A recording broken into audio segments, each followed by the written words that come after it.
My name is Madie Alford. I'm from Crestwood, Kentucky. It's right by Louisville, and I'm here for visual art. I lived in a really a small town in South Florida that for 13 years before I moved here. There weren't barely any opportunities for artists. That wasn't taken seriously. So the main reason I moved here was to have opportunities like GSA to further my art and my engineering, and so I could have more opportunities for soccer. And I wanted to get better at painting and sculpting and meet other artists. I've done a little bit of everything here and there, but I've definitely never honed in on some of the skills with the figure studies. I've never had people pose for me, and I think it's reinforced and reintroduced new ideas. We sketch with the figure drawings we sketch and all that stuff, getting it on the paper really fast it's almost it's more, even though it's not more accurate, it's more accurate to the feeling of the moment. And I really want to take that skill and take it with my sketchbook so I can do that to just people walking by, and so I can get the feeling of moments and capturing life. Capturing a moment in art is important because it just shows a piece of someone's life, and I think that's really beautiful. And that's one of the most beautiful things you can make art of is life, I think. And capturing that moment in time and that feeling I just really like it. I started doing pottery and ceramics about 1 or 2 years ago, and I didn't have a ton of materials to work with, but here they'll just use as much as you can. They wanted me to make it 20 inches, so I've never made anything to that scale before, and the head was kind of collapsing the proportions of the body.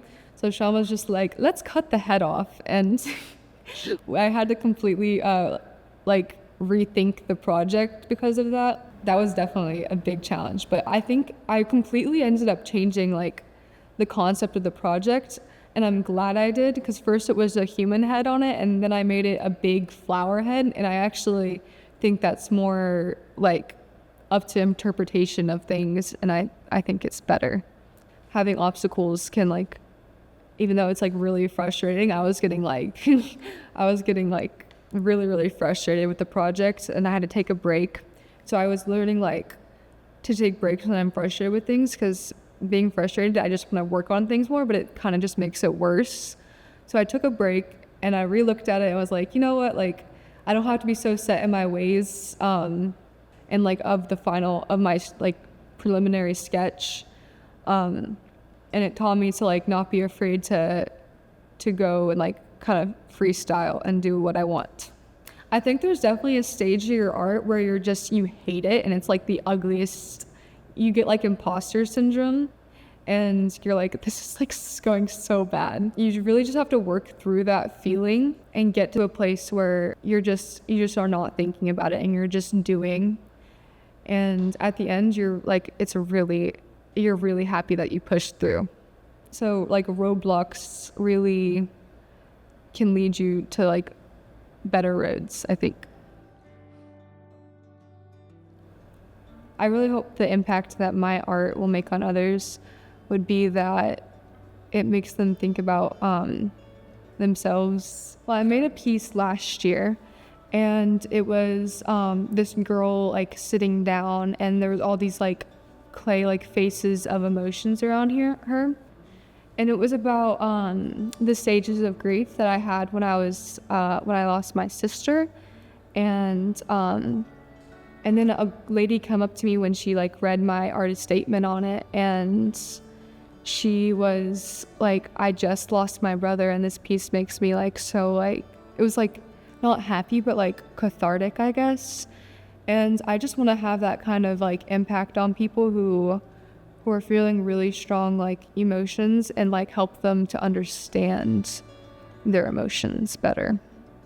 I love having all these opportunities to meet all different kinds of people here, and everybody inspires me here so much, because everyone is there's no like weak link. Like everyone's such a good artist here. We all have like experiences of like really hard things happening, and you never know like what has happened to a person, and just being like understanding to a person, because you never know like what they've gone through and why they're reacting the way that they're reacting is really big. And having like empathy for people, and that's how I think about like art. When I make my art, I try to convey those emotions so you can make that connection with people.